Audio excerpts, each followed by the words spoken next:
Is it just me, or does it seem like everyone's got really strong opinions about religion these days, like more than ever? Yeah, it's kind of wild. It's like people are either becoming way more vocal about their faith or they're like totally done with it. It's true. It's this weird kind of paradox because on the one hand, you've got like actual data about secularization. Right. More and more people saying they're atheist or agnostic or spiritual but not religious. Exactly. And churches, at least the traditional ones, they're seeing those numbers go down. Right.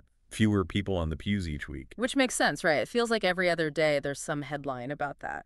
But then on the flip side, But then you've got these like really strong traditional faiths that are actually growing. More people becoming, deeply committed. it's like a pendulum swinging in both directions at the same time. No wonder it feels so chaotic. And we're using Tim Keller's book, The Reason for God, Belief in an Age of Skepticism, as our guide for this deep dive, which, by the way, that opening line when I first read it, I was like, did he really just go there? The Darth Vader quote. Yes. Quoting Darth Vader, I find your lack of faith disturbing.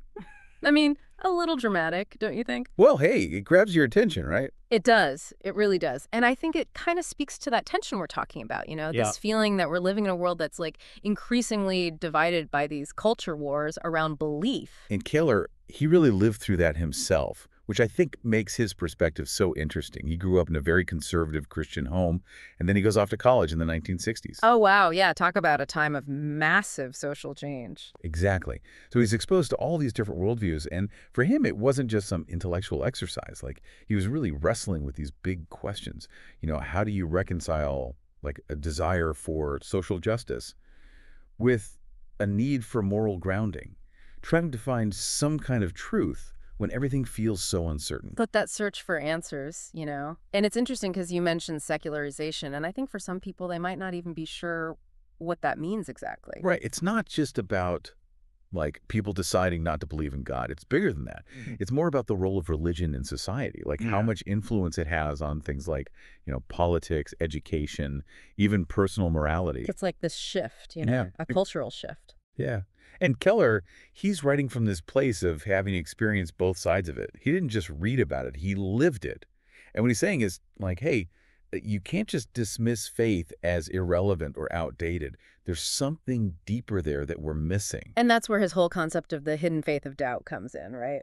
Which, whoa, we are going to dive into that. Oh, yeah. We're going deep on that. Huh. It's kind of like, when you lose your keys, and you're like, where are my keys? Where are my keys? You're going to find all the places they're not, right? Oh, yeah, for sure. And it's like, in a way, if we're always looking for things to doubt, well, we're going to find them. But the same thing's true if we're looking for faith, we find what we're looking for. So then how do we, even start to figure out what those hidden beliefs are? Like, those things we maybe don't even realize are shaping our doubts. That's the thing, right? Like, it's become almost cool to be skeptical. Like, it means you're smarter or more, I don't know, objective or something. Totally. But Keller says, look, if you're really going to be intellectually honest, you got to look at your doubts the same way you'd look at anything else you believe. Like, really put them to the test. So he uses this example. Imagine someone's like, there can't be just one true religion because there's so many different ones out there. Oh, I've heard that a million times. Right. And it sounds like, yeah, okay, that makes sense. On the surface, it does. But then Keller's like, hold on a second. That statement right there, that there can't be just one true religion, that's a belief. That's not a fact. It's like, based on this idea that all truth, at least when it comes to religion, it's all just subjective. Like, whatever you believe is true for you. But that's a philosophy. You're putting your faith in that idea. It's like saying everyone's entitled to their own opinion. Which, by the way, I kind of hate that saying. Because, what if my opinion is that the earth is flat? Exactly. Some opinions are just wrong. Right. And Keller's not saying you can't question things, but he's saying, let's be a little more thoughtful about it. Let's not just accept things at face value. So it's about digging deeper. Yeah. Like, why do you believe that? What are you basing that on? Yeah. And he even says that, even saying, I don't believe in God, that's a form of faith too. Okay, now that, I got to be honest, that one kind of throws me for a loop. How is saying I don't believe in God, how is that having faith in something? Because when you say that, you're assuming some things. Like, you're assuming that if there is a God, we can't know anything about him, or that he doesn't care what we do. So it's putting trust in the idea that we're on our own, basically. Kind of. Right. Like that there's no bigger picture, Yeah. no ultimate purpose, no one to answer to.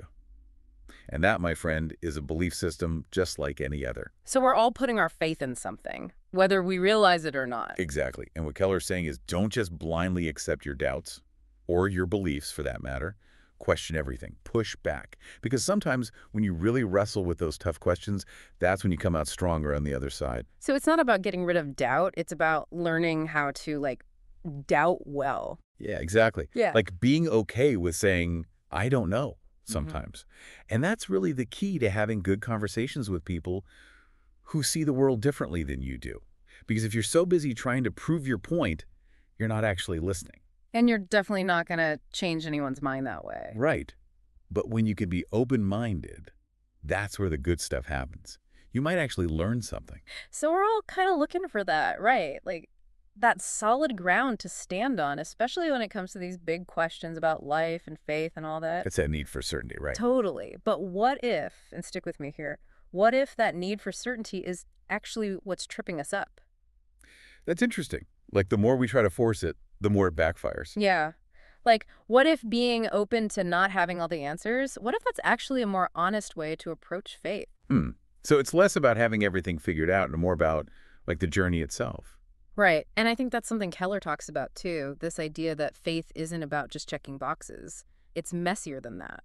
Yeah, he actually spends a lot of time in the book addressing like the common intellectual objections to Christianity. Yeah. Okay, like he goes there. Oh, so he's not shying away from the tough questions. No way. He's like, bring on the tough questions. Yeah. The problem of suffering, evil, contradictions in the Bible, he tackles it all. And does he, try to have all the answers? He's not giving you a formula or anything, but he does offer like a framework, a way to think about these things within the context of, a belief system that doesn't pretend the world is perfect.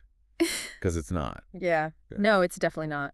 But even with all that, some people are going to hear this and be like, look, I've wrestled with these questions, I've looked at the arguments, and I've landed somewhere else. I'm not a believer. Totally. And what would you say to those people? I think Kelly would say, that's okay. It's not about, tricking people into believing something they don't. It's about this honest search for truth. And sometimes that search leads you down a different path than you expected. It's like the destination isn't the only thing that matters. It's the journey that gets you there, too. Exactly. Okay, so last question, because I know we're running out of time. But if it's not about, winning arguments or converting people, then what's the point of even having these conversations? That's a good question. I think for me, it always comes back to that idea of understanding. Like really trying to see the world through someone else's eyes. Even if you don't agree with what they see. Especially then. Because that's how we learn. That's how we grow. And who knows, maybe we'll even find some common ground along the way.